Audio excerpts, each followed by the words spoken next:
करने वाले हैं इकोनॉमी के paper 2 5 semester BA elementary statics के बारे में, जिसका पहला प्रश्न सांख्यिकी की विशेषताएं बताइए।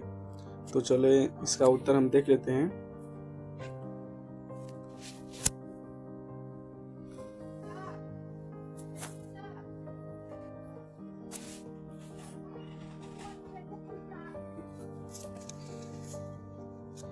हम बात करने वाले हैं इकोनॉमिक्स के पेपर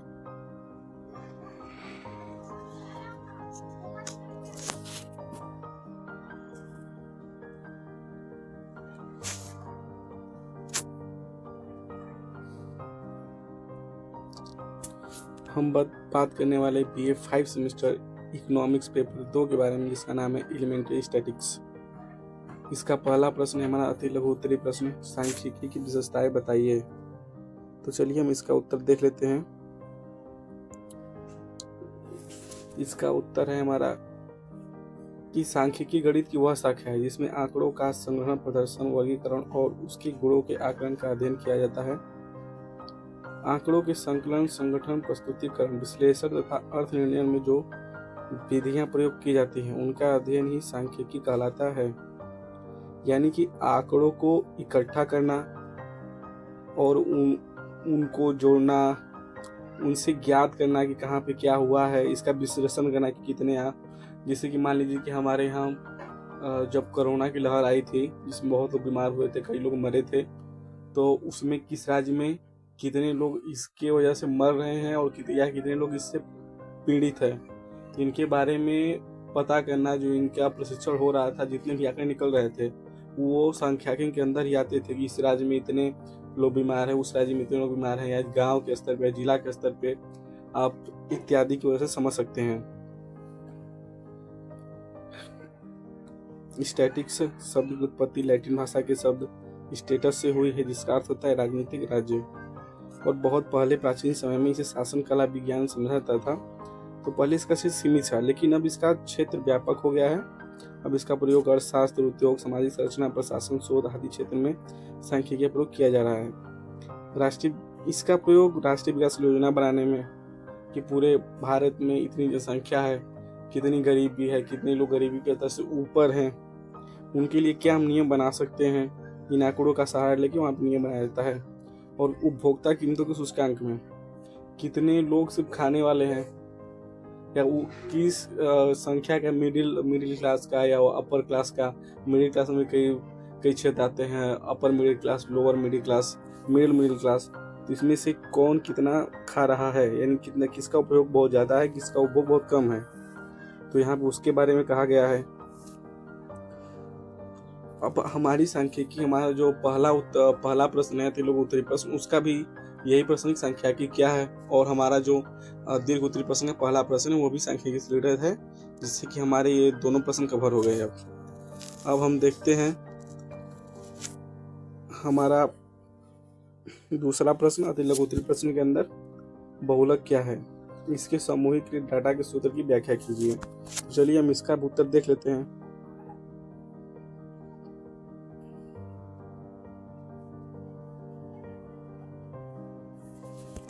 बहुलक केंद्रीय प्रवृत्ति के मापों में से एक माप है। यह मान हमें इस बारे में एक मोटा अनुमान देता है कि डेटा सेट में कौन सी वस्तुएं अधिक बार आती है। छोटी भाषा में समझे तो किसी भी आंकड़े में बहुत ज्यादा बार आई हुई कोई संख्या, उसे ही हम बहुलक कहते हैं। जैसे कि मान लो किसी भी कॉलेज में छात्रों के लिए 10 से 20 विषय दिए गए हैं जिन्हें चुनकर वह पढ़ सकता है, तो जिस विषय को सबसे ज्यादा लोग चुनेंगे वही हमारा बहुलक होगा। तो मोटी मोटा बात यही है कि ऐसा मान ये संख्या डेटा सेट में सबसे ज्यादा बार दिखाई देता है। जैसे एग्जाम्पल मुझे दिया गया, आप देख सकते हैं इसको, 1 1 2 2 3 3 2 4 5, इनमें 2 सबसे ज्यादा बार आया है, तो यही हमारा बहुलक होगा। और हमने नीचे समझा भी दिया है आंकड़ों से बहुलक निकालना, आप इसको भी देख सकते हैं। जैसे सबसे पहले वर्ग अंतर परिवार की माप ले लीजिए, फिर सदस्यों की संख्या। यहाँ पे बहुलक निकालने का सूत्र भी होता है, जिसे वहाँ नीचे लिखा हुआ है, Z बराबर L plus F1 minus F0 बटे 2 F1 minus F0 minus F2 into H। आप यहाँ पे सोच समझ सकते हैं कौन कहाँ पे है। यहाँ पे सबसे पहले सबसे ज़्यादा फ्रिक्वेंसी यानी कि बारंबारता को लिया जाता है, जहाँ पे ये 8 है और 8 की संगत वर्ग अंतराल कितना है, 3 और 5 है। तो जो हमारा 3 होगा वो न्यूनतम सीमा होगी, लोअर लिमिट एच यल, और हमारा F1 यानी कि 8 हमारी पहली फ्रीक्वेंसी है, और उसके पीछे आता है 7 यानी कि F0 हमारा होगा 7, F0 हमारा 7 होगा, और उसके आगे है 2, यहाँ पे हमारा है 2, तो 2 हमारा F2 होगा, क्योंकि एक के आगे 2 आता है और उससे पीछे 0 रहता है, तो हमारा F2 2 होगा। यहाँ पे इसे लिखा गया है F1 8, F0 7, F0 पीछे वाला 7, ये 7 हो गया, और F2 2 यानी कि 8 की आगे वाली फ्रिक्वेंसी। अब हमारा यच यानी कि 5-3 यानी कि वर्ग अंतराल, यानी कि जो ऊपर ये संख्या दी गई है 3-5, इनके बीच की दूरी या इनका घटाव, इन दोनों का अंतर क्या हुआ, तो अंतर यहाँ पे दिया गया है 2। आप देख सकते हैं अंतर 2 दिया गया है, यच बराबर 2। तो हम फार्मूले पर अप्लाई कर देते हैं। यल जहाँ यल हमारा 3 है, एल फिर F1 हमारा 8 है -7, फिर 2 इंटू 8 -7 -2 पूरे 2, यहाँ फिर 3 + 1/16 -9 इंटू 2। उसके बाद आप नीचे देख सकते हैं हल हो गया है हमारा फार्मूला। यहाँ पे 3 - 2 8 5, इसको काटेंगे इतना हमारा 3.285, यही हमारा बहुलक है 3.285। आंकड़ों की तरह बहुत निकाला। अब आप देख चुके हैं, नहीं तो यहाँ पे वीडियो को पॉज करके ये देख सकते हैं कि यहाँ पे कैसे कैसे मैंने निकाला है, तो फार्मूला क्या होता है, कैसे क्या काम करेगा, यहाँ पे वर्ग अंतराल कैसे आप निकाल सकते हैं, यहाँ पे आप देख सकते हैं। तो वीडियो को पॉज करके देख लीजिएगा, नहीं समझ में आया होगा तो मैं इसके ऊपर एक अलग से वीडियो बना दूंगा, अगर आप कमेंट कर देंगे तब। अब हम देखते हैं अगले क्वेश्चन को। यहाँ पे हमारा 3 नंबर क्वेश्चन है, कच्चे डाटा और सामूहिक डाटा के गुण व दोषों की व्याख्या कीजिए। चलिए हम इसका उत्तर देख लेते हैं। ये स्क्रॉल नहीं हो रहा है, चलिए हो गया, इसको पहुंचे हम नीचे, 1 मिनट, पहुंचे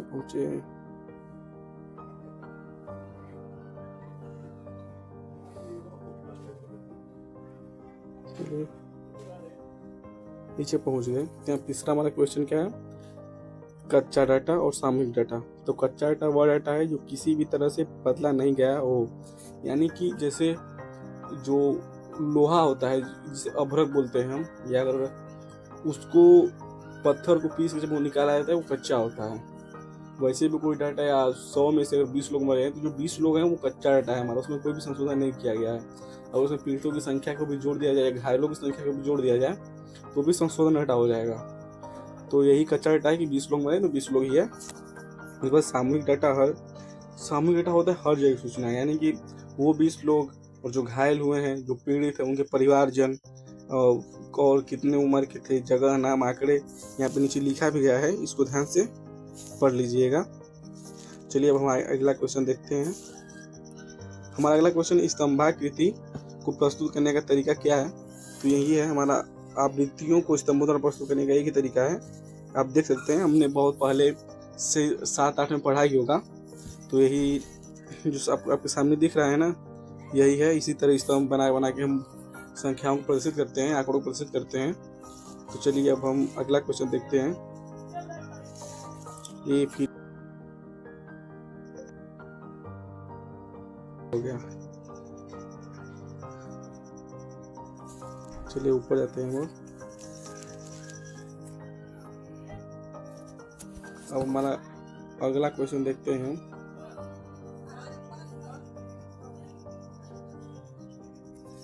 हमारा अगला क्वेश्चन है, प्रामाणिक विचलन क्या है।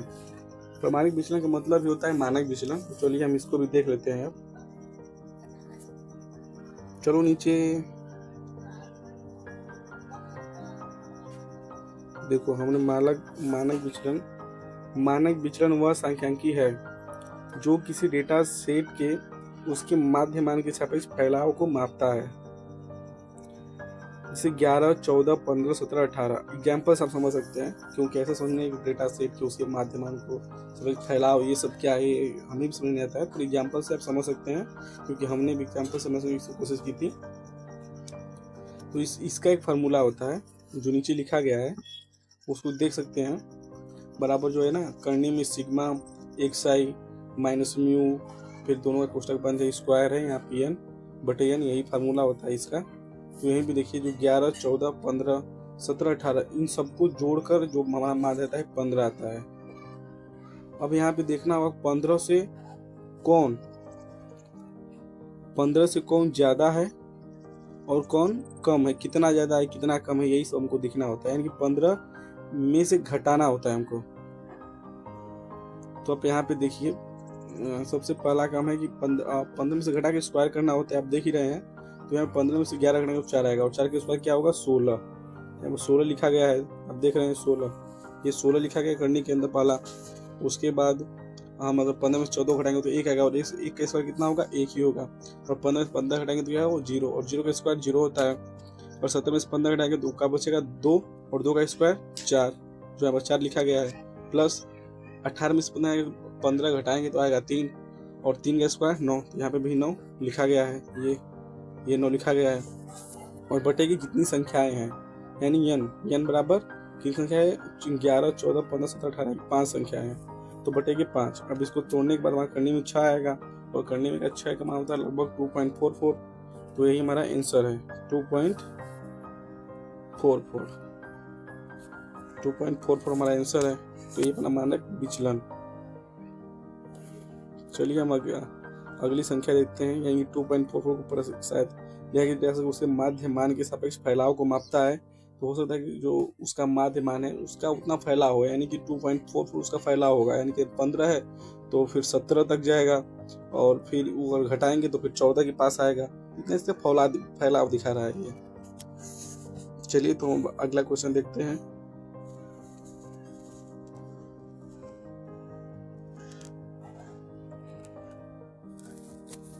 हमारा अगला क्वेश्चन खंड ब से लघु उत्तरी प्रश्न। समप्रायिकता नहीं होगा, यहाँ पे मैंने वो क्वेश्चन गलत कर दिया है, यहाँ पे आप देख सकते हैं समप्रायिकता नहीं समप्रादायिकता होगा ये।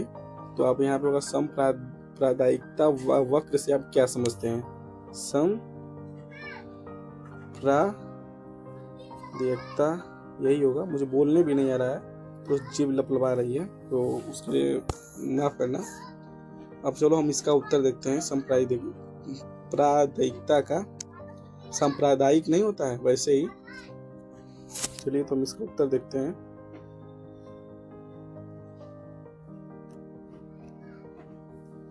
उत्तर इसका इसी पीडीएफ में है, कहाँ है। चलिए आगे बढ़ें। देखिए मिल गया इसका उत्तर, इसके ऊपर ही है पहले का समुत्पाद वक्र, ये है ये नीचे समुत्पाद वक्र उत्पादन के दो साधनों के उन सभी संयोजनों को दिखाता है जिनसे एक जैसा उत्पादन मिलता है। इसे बराबर उत्पाद वक्र भी कहते हैं। इसकी ढाल ऋणात्मक होती है, यह ज्यादातर श्रम पूंजी को दर्शाता है। आप इसे यह समझ समुत्पाद वक्र उत्पादन के दो साधनों के उन सभी संयोजनों को दिखाता है जिनसे एक जैसा उत्पादन मिलता है। यानी कि उत्पादन कोई दो साधन है, यानी कि किसी गैर मशीन से आप कोई प्लास्टिक बना रहे हैं और किसी दूसरी मशीन से वही सेम प्लास्टिक बन रहा है, तो ये समुत्पाद वक्र उसी चीज को दिखाता है।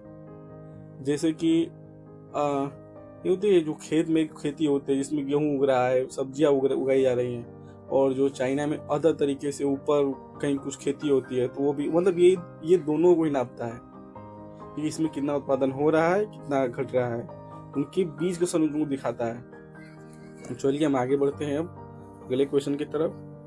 तो हमारा अगला क्वेश्चन है आंकड़ों का सारणीकरण क्या है। चलिए आपको इसका उत्तर बता देते हैं। आंकड़ों का सारणीकरण क्या है, तो देखिए यहाँ पर है कि सारणियन वह व्यवस्था होती है जिसमें आंकड़ों को स्तंभों एवं पंक्तियों में व्यवस्थित किया जाता है। यह व्यवस्था इस प्रकार होती है जिससे आंकड़ों को पढ़कर तुलना तथा निष्कर्ष आसानी से निकाला जा सकता है।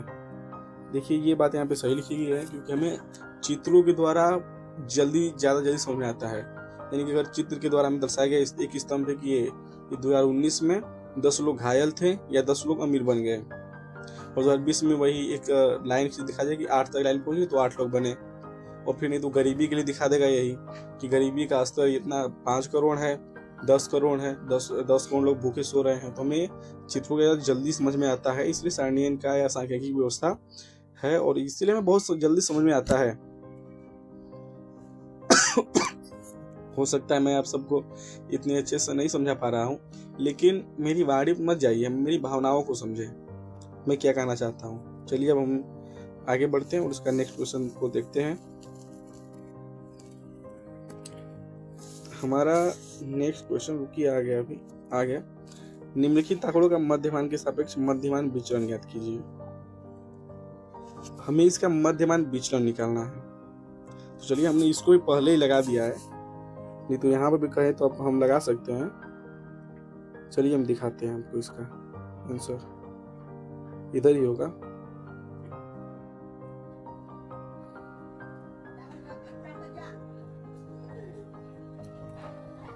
मध्यमान विचलन हमने लगाया नहीं क्या है।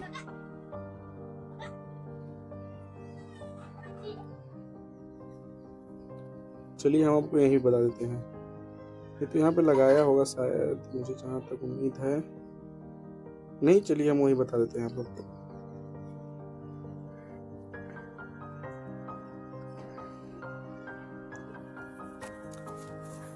तो यहाँ पे देख ले, 4 है, 7 है, 8, 9, 10, 12, 13, 17। तो इन सब का जोड़ देखिए कितना होता है। 7 4 11, 11 8 19, 19 और 9 28, 28 10 38, 38 और 50, 50 और 30 80, और 80 हो गया। और टोटल संख्या कितनी है हमारी?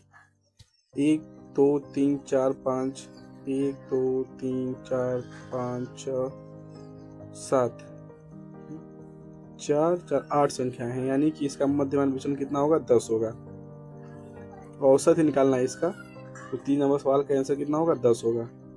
चलिए अब हम अगले क्वेश्चन देखते हैं, जो कि सांख्यिकी सबका समझ तो हो ही गया है। इसके नीचे एक क्वेश्चन हम देखेंगे, इस सहसंबंध से अब क्या तात्पर्य है, ये कितने प्रकार का होता है, शिक्षा के क्षेत्र में इसकी उपयोगिता और महत्व की विवेचना कीजिए। तो मोटा बात यह है कि ये किन्हीं दो चरों के संबंध को बताता है। अगर कोई चर घटेगा तो दूसरा बढ़ेगा। आपको हम आगे दिखाएंगे। चलिए तो हम इसका उत्तर देखते हैं दूसरा का।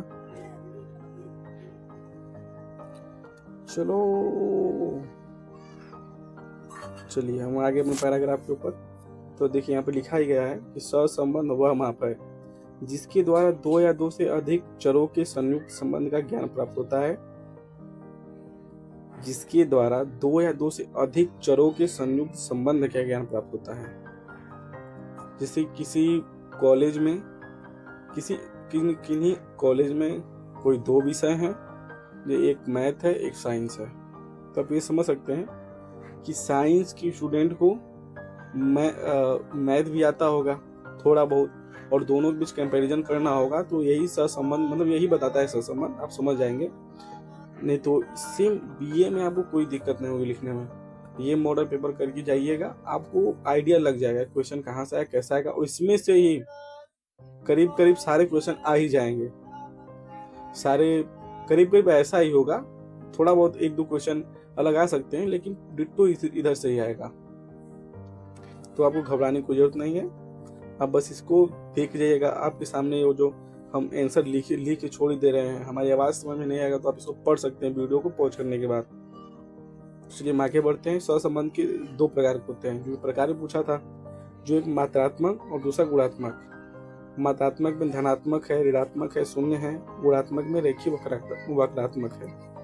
धनात्मक, जो जब 2 चरों में एक चर की मात्रा में वृद्धि होने पर या घटने पर दूसरा चर भी घटे या बढ़े। आप समझ रहे हैं यहाँ पे नीचे एग्जाम्पल भी हमने दिया है। यहाँ पे लिखा है गणित प्राप्तांक, विज्ञान प्राप्तांक। हम देख रहे हैं कि अगर गणित प्राप्तांक में मान लीजिए कि कई व्यक्ति कोई 2 पाया, कोई 4 पाया, कोई 6 पाया, 10 में मान लीजिए कोई 8 पा गया, कोई 7 पाया, कोई 6 पा गया। विज्ञान में भी ऐसे देख लीजिए 2 3 4 5 6 7, तो उसका कंपेरिजन होगा। और जो बीच में ये लाइन है ना, ये दर्शाएगी कि हाँ दोनों में कितना नंबर कॉमन है, यानी कितने लोग दोनों सब्जेक्ट में अच्छे हैं। ये लाइन इसको दर्शाएगी। और ऋणात्मक जब दोनों चरों में एक ही मात्रा बढ़ने पर दूसरे की मात्रा घटे। ऋणात्मक वो होता है अगर साइंस के स्टूडेंट बढ़ने लगे, उनका नंबर बढ़ने लगे और मैथ में उनका नंबर बहुत कम आए, तो ये होता है ऋणात्मक सहसंबंध। चलिए हम आगे देखते हैं। यहाँ देखिए दिखा गया शून्य सहसंबंध, जब एक चर के बढ़ने घटने से दूसरे चर के ऊपर कोई प्रभाव ही ना पड़े। यानी कि अगर मैथ में सबका नंबर 20 आया है और साइंस में उनका कभी 24 आ रहा है, कभी 25 आ जा रहा है, या कभी मैथ में 18 आ गया, 15 आ गया, 50 मान लीजिए, फिर भी साइंस का नंबर इधर उधर हो रहा है, लेकिन मैथ का नंबर वैसा कि वैसा ही है, तो यहाँ पे कोई दिक्कत नहीं है। ये शून्य सहसंबंध इसी को दर्शाता है।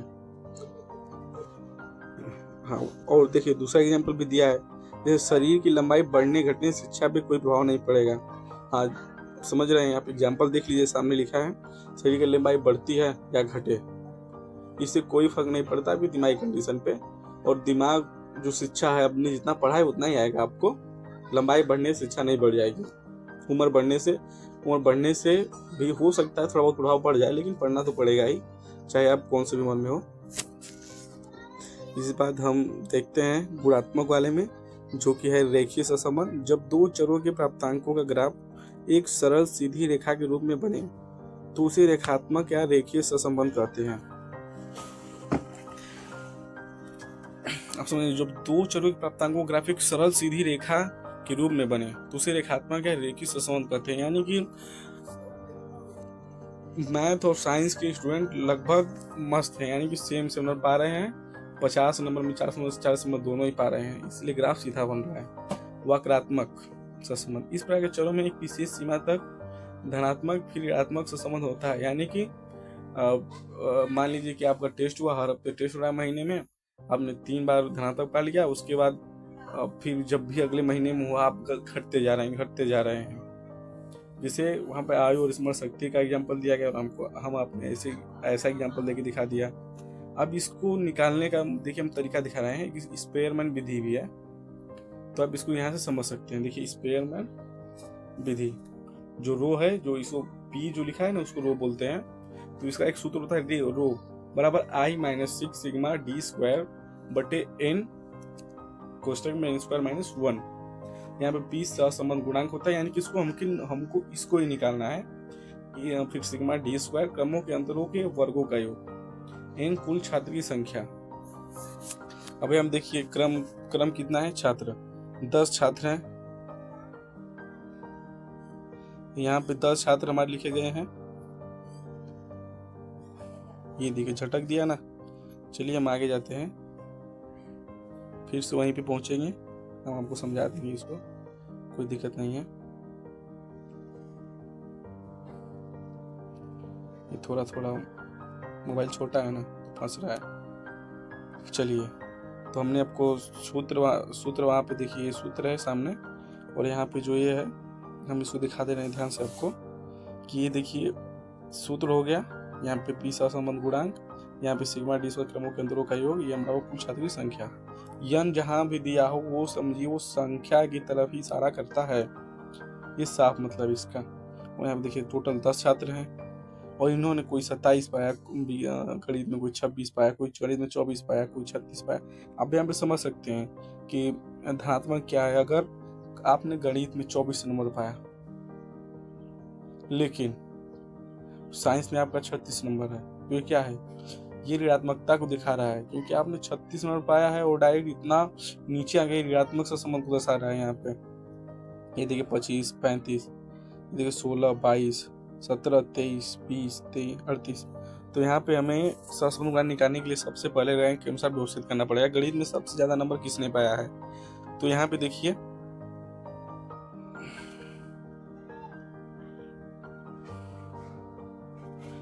गणित में सबसे ज्यादा नंबर 28 नंबर वाले ने पाया है।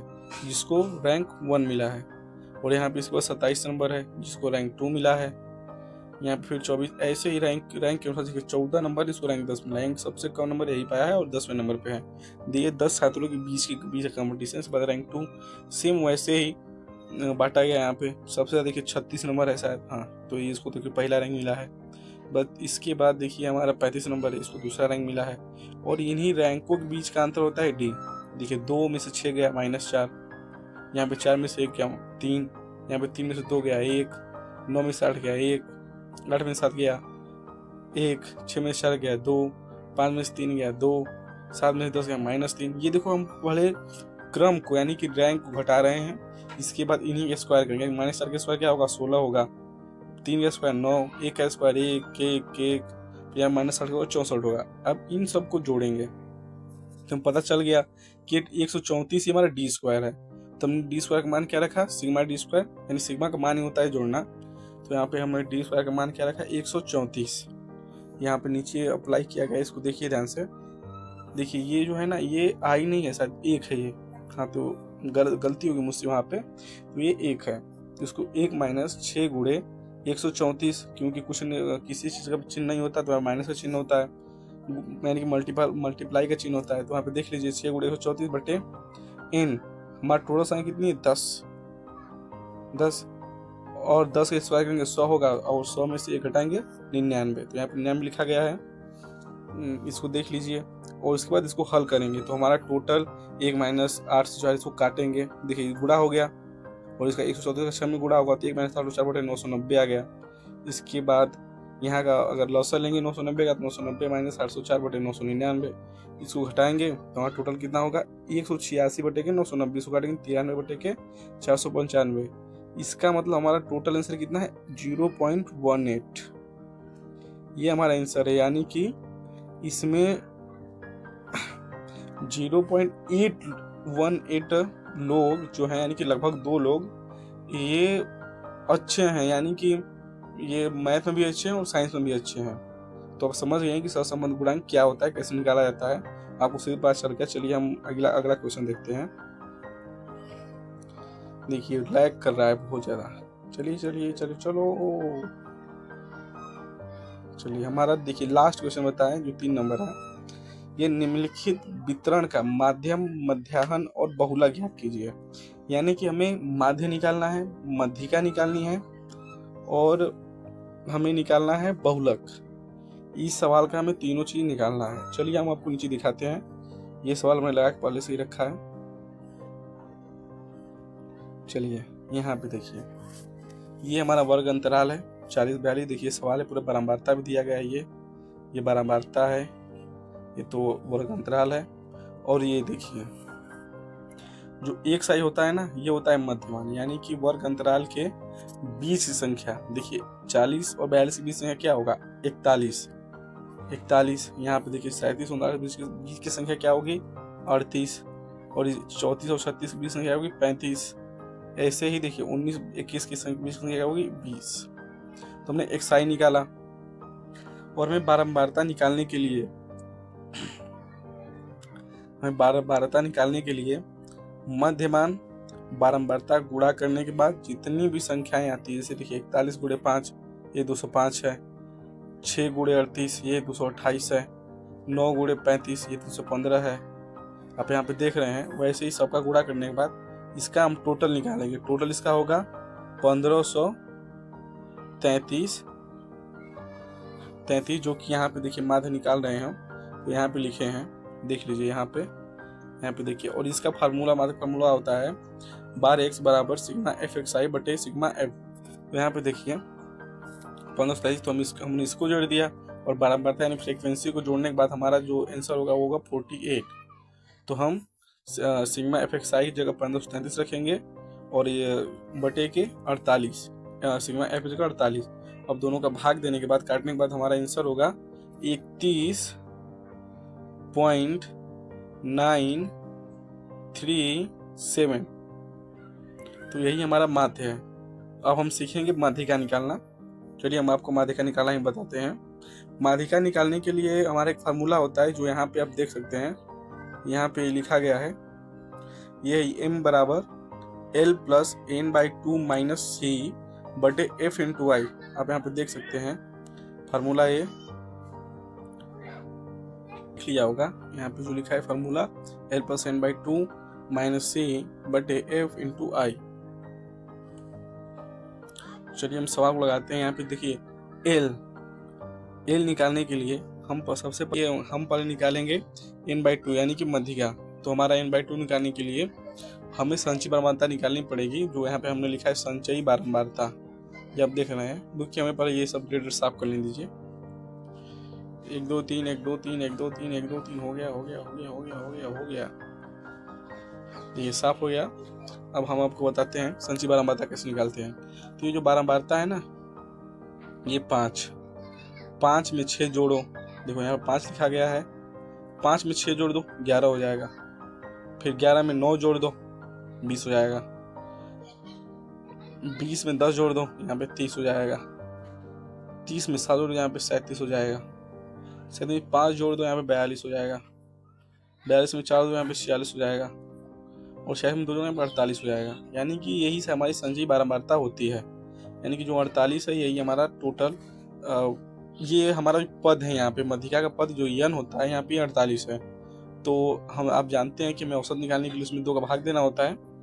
तो यहाँ पे हम 48 बटे 2 के इसे दिखा 24, हमारा कितना है 24। यानी कि ये हमारा कहाँ होगा, ये 20 से 30 के बीच में। यानी तो हम बड़ा वाला लेते हैं, बड़ा वाला, और हम पीछे वाला लेते हैं जिसको हम सी मानते हैं। रुकिए वो साफ कर लीजिए पहले, इतना तो आप समझ गए होंगे। तो यहाँ पे देखिए हमने 20 को सी माना है, यानी कि पहले वाले को सी मानते हैं, और हम 24 का पद लेते हैं 30 वाले को। ये देखो 30 वाला ऊपर है 30। तो ये 30 वाले के आगे कौन है 31 33। यानी कि यहाँ पे देखिए हमने 31 को लिया है। यहाँ पे जो 31 है इसका लोअर लिमिट है, और जो ये है आई है, ये यहाँ पे मतलब आई हमने लिखा है यश की जगह पे, मान लीजिए जिसको आई यश जैसे भी आप देख सकते हैं। उसके बाद जो हमारे यश यानी कि दोनों के बीच का अंतर तो कितना होगा 2 होगा। तो 2 आई मानो या एच मानो, यहाँ पे हम मान लो आई मानते हैं, ठीक है। देखो आई बराबर हमारा 2 है, 2 मैंने मान लिया है। तो अब देखो 31 जो हमारा है हमारे फ्रीक्वेंसी की संगत का 31 लोअर लिमिट है, यानी कि सबसे कम नंबर है। तो देखिए 31 नंबर सबसे कम है हमारा। उसके बाद हमें चाहिए सी, और जो कि हम पद के ऊपर वाले लेते हैं, यानी कि जो 30 से ऊपर क्या है 20, तो हम 20 को ले लेंगे। यानी देखिए हमने सी को 20 माना है। उसके बाद हमारा सूत्र में हमको यल पता है, यानी कि लोअर लिमिट यन बट 1/2 हम जानते हैं कि 24 होता है, यानी कि 24 हमने पहले निकाल लिया है। सी का मान हमें पता है 20, आई का मान पता है 2, और एफ फ्रीक्वेंसी हम जानते हैं हमारी फ्रीक्वेंसी क्या है 10। ये देखिए यहाँ बारंबारता जो हमारी है ये है 10। ये बारंबारता हमारी 10 है, फ्रीक्वेंसी 10 है। यहाँ पे तो हमारी संचयी बारंबारता थी, यहाँ पे हम असली बारंबारता लेंगे जो है 10। उसके बाद हम इस फार्मूला को अप्लाई करेंगे। तो एल का मान 31 है, n/2 का मान 24 यहाँ पे हमने देखो निकाल ही लिया है। और सी का मान 20 है, यानी कि 24 माइनस 20 बाई संचयी बारंबारता हमारी कितनी थी 10। यहाँ पे 10 और गुणे 2, यानी कि हमारा दोनों चरों के बीच का अंतर कितना था 2। यहाँ पे हमने 2 लिखा ही है। अब इन सबको हल करेंगे तो हमारी मध्यिका आएगी 31.8, जो कि हमारा आंसर है 31.8। तो हमने आपको बताया माध्य कैसे निकालते हैं। देखो माध्य का फार्मूला है ये, हमें बता दिया माध्यिका कैसे निकालती है, माध्यिका का फार्मूला है ये। अब हाँ आप सबको बताएंगे कि बहुलक कैसे ज्ञात करते हैं। वैसे बहुलक तो हम आप सबको पहले ही बता चुके हैं, लेकिन एक बार और चलिए समझ लीजिए। पहले सबको रेड को साफ कर देते हैं। चलिए ठीक है। तो हम आपको देखिए आप वर्ग अंतराल के बारे में देख रहे हैं। वर्ग अंतराल है, ये बारंबारता है, ये मध्यमान है, ये एफएक्सआई जो कि मध्यमान और बारंबारता का मल्टीप्लाई और है संचयी बारंबारता। तो हमें और बहुलक निकालने के लिए सबसे ज़्यादा फ्रीक्वेंसी की आवश्यकता पड़ेगी। तो हमारी सबसे बड़ी फ्रीक्वेंसी कहाँ है, हमारी सबसे बड़ी फ्रीक्वेंसी है यहाँ पे ये 10। पूरी फ्रीक्वेंसी में सबसे ज़्यादा फ्रीक्वेंसी क्या कौन सी है हमारी 10। फ्रीक्वेंसी का मान 10 है, जो सबसे ज़्यादा रिपीट हो रहा है 10-12 रहा है ये। और उसके पीछे हमारा होगा F9, यानी कि F0 का मान होगा F9 और F2 7 होगा, I का मान F2 7 होगा। वर्ग अंतराल में देखते हैं तो इसके जो संगत है क्या है 10 के 31 33। यहाँ पे यल 31 होगा, यल देखिए 31 लिखा भी गया है यहाँ पे, देखिए यल 31 है। और एच का मान, यानी कि एच और जो हमने यहाँ पे आई माना था, कहीं कहीं सूत्र में थोड़ा सा गड़बड़ हो जाता है, हमने इसको यहाँ पे आई मान लिया है और यहाँ पे एच मान लिया है। आप दोनों को एच भी मान सकते हैं, एच ही मान लीजिए उसको, या इसको आई मान लीजिए, ठीक है। तो चलिए हम आगे बढ़ते हैं। यहाँ पे आप ये अपने एच देख लिया है, अंतर ही होता है एच का मान और आई का मान भी अंतर ही होता है, आप दो यहाँ पे देख लीजिए। उसके बाद सूत्र आप सबको मैंने पहले ही बताया था, एक बार और देख लीजिए। ये देखिए सूत्र लिखा है यहाँ पे L plus F1 minus F0 by 2 F1 minus F0 minus F2 into H. अब इस पे ही रख देते हैं। हमारी लोअर लिमिट क्या थी 31, यहाँ पे जो ये 31 है ये हमारा लोअर लिमिट होगा। यहाँ पे देखिए लोअर लिमिट ये बराबर 31 माने हैं। F1 का मान हमें हमारा 10 होगा, जो सबसे ज़्यादा फ्रिक्वेंसी है उसके पीछे कौन है 9 है, तो F0 का मान हमारा कौन होगा 9 होगा। तो यहाँ पे देखिए 10 माइनस 9 कितना होगा 1 होगा। इसके बाद ये 1 हो गया। इसके बाद हम देखते हैं 2F1 कितना होगा 10 गुना के 20 होगा, माइनस F0 यानी कि माइनस 9, तो 20 में से 9 होगा कितना बचेगा 11, और 11 में से ये जो 10 के नीचे क्या है 7 है, इसको हटाना होगा हमें, तो 11 में से 4 बचेगा। 4 देखिए यहाँ पे 4 लिखा है ना, तो 1/4 और गुने 2 तो 2 से 2 कट जाएगा, 2 बार जाएगा, तो 62। ये देखिए 2 को 4 से काट 2 से 4 को काट दिए, तो यहाँ पे आया 2, तो 1/2 हो गया। यहाँ पे 1/2 हो गया, 31 प्लस 1/2। रुकिए 31 प्लस 1/2 हो गया। अब 2 का गुणा करेंगे उसमें, तो 62 प्लस 1/2 हो जाएगा, यानी कि 300/2, और टोटल हमारा बहुलक क्या आएगा z बराबर 31.5। तो यही हमारा आंसर है इसका। हो सकता है सवाल आपको समझ में नहीं आई हो, अगर आप कमेंट करेंगे तो हम इसके लिए एक अलग से वीडियो बना देंगे, ठीक है। Thank you.